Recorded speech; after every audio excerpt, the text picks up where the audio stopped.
Hey everybody, I'm Jacob Castro and welcome to another video here on Jacob's Aquarium. I kind of look different, huh, from my previous video. I look a little bit better, huh? Yeah.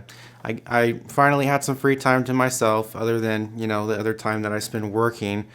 And went out, got a haircut and shaved, but it has kind of grown back. I guess November is over for me. So welcome everybody to a new video, obviously a new Planet Tank update. Hope you guys are doing good. Hope your tanks are doing good. And I can already hear people like gasping and saying things through the camera or through the internet, like, what happened to his tank? Oh my God. Yeah, there's been some major changes, okay? But let's start from the beginning, okay? There's a lot to discuss in this video, a lot of new things happening to my Planet Tank. So we have a lot to cover. Let's get started. All right, so I was really getting irritated with the Castro gooseneck mounts. They're great, but I just don't like that they're clamped onto the tank and part of the gooseneck mount is in the water constantly. I know that's just gonna get corroded with different types of, icky aquarium water stuff down the road. The goosenecks work really good, but they're not as versatile, as far as how I want to mount my lights and everything. And so I figured I would get rid of them and instead buy these really cool L-shaped mounts that people normally use to mount speakers on their walls in their living rooms or wherever they want to mount speakers. But I instead use them to mount my Castro LEDs. So it's cool because these mounts are attached to the wall, they're not attached to the tank, and the Castro light hangs freely over the aquarium. So there's nothing attached to the aquarium anymore as the Castro lights were with the gooseneck mounts. And on top of that, it makes, servicing the tank a little bit easier because, there's nothing really, in the way. The Castro lights are already compact, as it is. So that alone makes it really easy to do stuff in your aquarium. But now that they're not mounted on the tank and they're just hanging freely above the tank, there is a little bit more, space to move around. It's not a huge difference, but it's just a little bit better. So I did that with two of my Castro A160s. I have two more mounts coming in the mail, and I'm also going to be adding a fourth Castro A160 to this tank because I think it could use a little bit more light. I know you guys may be thinking, well, you already have a lot of light on there. For the plants that I'm trying to grow, foreground plants, moss plants, they really like a lot of highlight. So I just want to kick it up a little bit with another Castro A160. So that's what we'll be adding to the tank down the road. And most likely I'll talk more about that and the L-shaped mounts in the next Planet Tank update. But yes, so I bought two of those L-shaped mounts and mounted two of my A160s on the wall, and I think it looks really great. It looks really stylish. I probably could change the zip ties so they're black instead of red because they kind of stand out. So I'll probably do that later. But yeah, I just think they look really cool, and I think this is a very stylish way to mount LED lights or light fixtures in general over an aquarium. Something else you guys may have seen and just wondered, Jacob, what in the world is that? Yeah, okay, so I'm a little bit of a dork, okay? I really cannot stand not having the things that I want in my aquarium or in my aquariums, If I'm not able to have a certain thing, in my aquarium or installed in my aquarium, I will make it work. And in the most crudeliest of ways possible if I have to. Is crudeliest a word? I hope it is, because, yeah. But anyways. I really love micron socks. They're like my all-time favorite way of polishing an aquarium water. Pretty much because there's no bypass. Every drop of water that goes through a micron sock is filtered, and as you get to a denser and denser micron size of these micron socks, you can filter out smaller and smaller particles, giving you crystal clear water. And if you have free-floating algae in your aquarium, it can even help take that out as well. So I normally use around 200 to 100 micron socks whenever I've used them on any of my aquariums. But with this tank, I wanted to try something different, and I wanted to really step it up and use a 5 micron sock. So for those of you out there that have saltwater tanks, sump filtration, some filters, you know what I'm talking about as far as how Micron socks work and everything like that. So, but for those of you that don't, the Micron size is the little tiny pore in the Micron sock material, the little opening, and that's what allows water to go through. So as that little pore gets smaller and smaller and smaller, the Micron sock will be able to filter out finer and finer particles, and which will in return not allow as much water to bypass through them, meaning you have to clean them a lot more often. But here's the thing. So being that this is a 5 micron sock, it is filtering out literally every little tiny particle from my tank. And I even had a little bit of an issue with green water. There's a lot of algae growing on the rocks and stuff, and now there was some algae growing, free floating.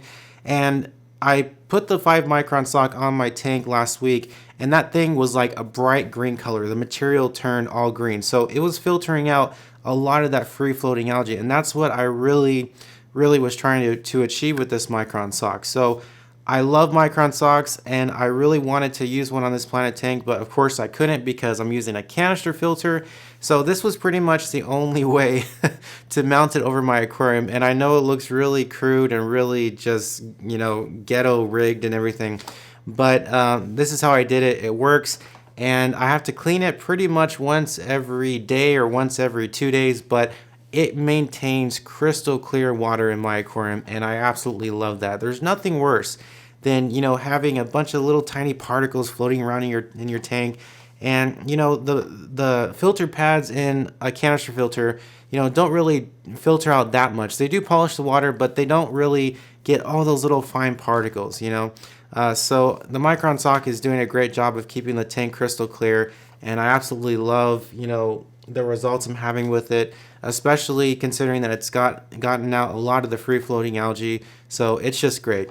I will probably in the future though build something to mount this sock over my aquarium a little bit better, just so it doesn't look so crude, and it does. I don't have the chance of everything that I used to hold it up falling apart and water going all over my apartment someday.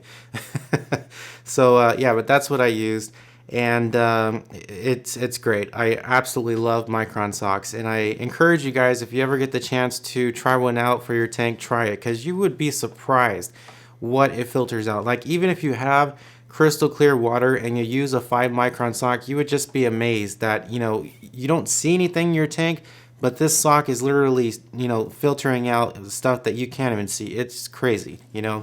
Lastly, about the micron sock, one concern that I did have was introducing too much oxygen into my Planet tank, because the micron sock is mounted above, well, a little bit above the water line of my aquarium, and I have the output of my canister filter going into the micron sock. So there was a concern that there was going to be too much water movement, too much aeration, which in return could deplete CO2 levels, but I can say that that isn't happening. And I think that's mainly because a little bit of the micron sock is below the water, and the outtake tube coming from my canister filter is also below the water, but of course in the micron sock. So there really isn't a lot of water splashing or water movement, and the tank is still getting plenty of CO2. Plants are purling, so I'm not having any problems with that. So that concern is no more. But yeah, I love the micron sock, and it's doing a great job. Okay, next let's talk about the big change, the huge change actually. Yes, I got rid of all the plants on this side of the tank, and you may be saying to right now that, Jacob, you're crazy. Those are really awesome plants. They look so great. Why did you get rid of them? Here's the thing, okay? I really have never done a small scale aquascape before, okay? And I really don't have a lot of experience with, choosing the right things for a small scale aquascape. What I mean by small scale aquascape is, small fish, small plants, and, driftwood that matches that scale, as far as the fish size and things like that. That's why I talked about not getting discus fish in my previous video, because the size of the discus fish does not match the size of the plants. So if you're going after a scale, you want to try to, maintain that, size difference. So I was looking at my tank, a couple days ago, and I just realized, that the plants that I had growing on this side in the background did not really match the scale that I was trying to achieve. And after I added these driftwood trees, I started coming up with other ideas that I thought would look even better than what I had currently in the tank. So I think it's, for my tank's best interest as far as the way it looks to, that I just, I remove all those plants, which I did, Yeah, they were really great plants. I love the color of the Nisea Golden, the Amania Gracilis, and the Myro Green. It looked pretty cool. But, after looking at the tank for so long and just considering everything as far as the scale of my tank, it wasn't fitting with the overall scale of my tank. So I ripped those out, and instead I put pearlweed in its place. And pearlweed will eventually carpet out and grow all along the bottom of the substrate, only in the Eco-Complete, of course, not the sand. Well, it probably could grow into the sand, but I'm not going to let it do that, just to maintain the overall look of the tank. And, you may be saying, well, pearlweed grows very tall as well. How are you that's going to ruin the scale as well? It's really not, because pearlweed, while it does grow really tall, all you have to do is trim it. And the leaves on pearlweed are not really that big. They're pretty tiny, so they still match the overall scale of the tank, So I may have to do a little bit, more trimming than I would need to if I pearlweed planted in another tank. But it'll be a great, easy to grow carpeting plant. It'll look a lot better, and it'll fit the scale of this tank. So currently, right now, I have 3 different types of moss growing on my moss trees. I have spiky moss, flame moss, and then weeping moss on the piece of wood over here.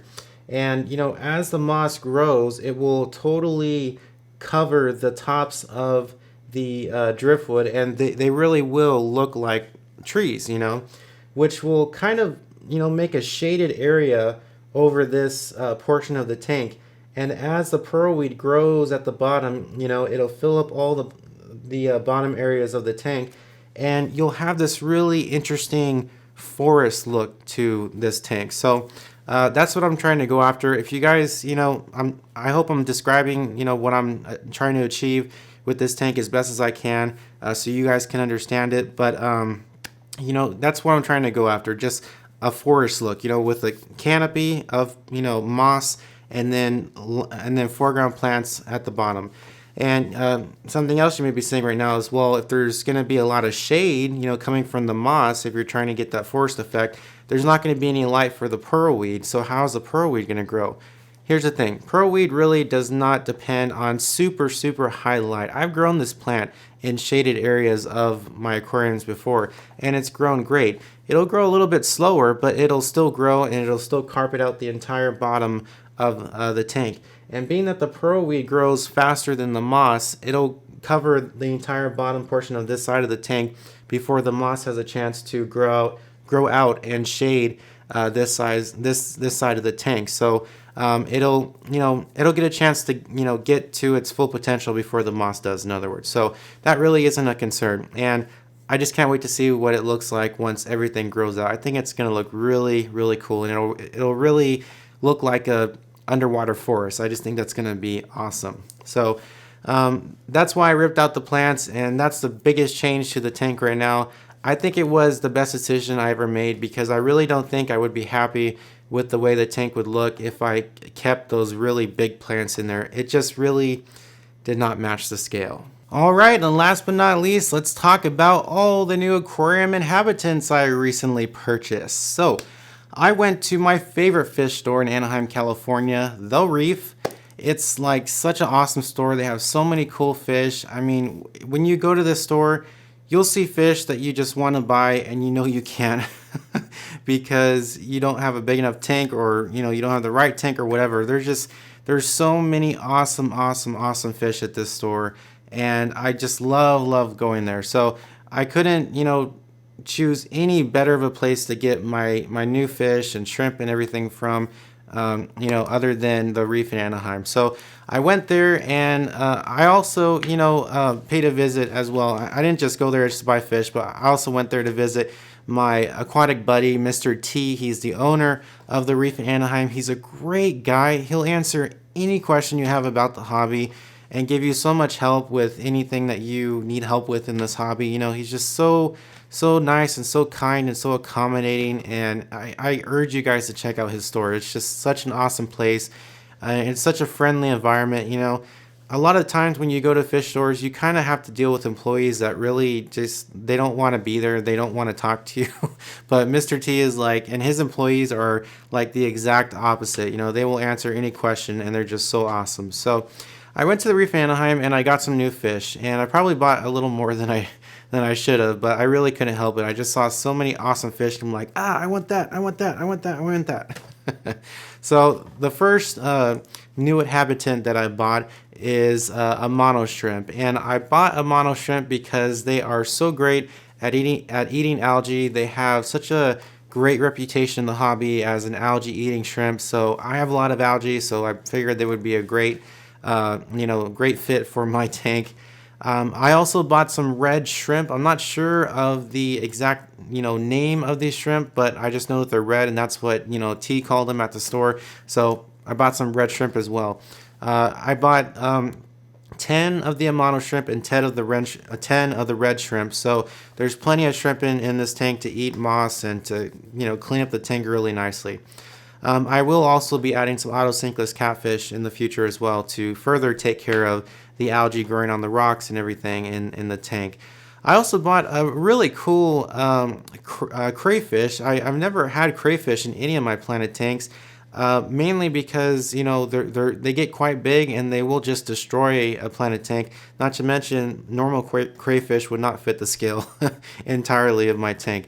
But I saw these little guys at the reef in Anaheim, and these are actually Mexican dwarf crayfish. And I didn't know that there was a dwarf version of crayfish, but I just thought it was so cool because you can have crayfish in your planted tank and not have to worry about them tearing up plants or anything because they're just so tiny, So I got 2 of those little guys, and they're so interesting to watch and, watch them move around and everything. And they're dwarf crayfish. I mean, they look so cool. So I got 2 of those little guys, and I think they make a great addition to my tank.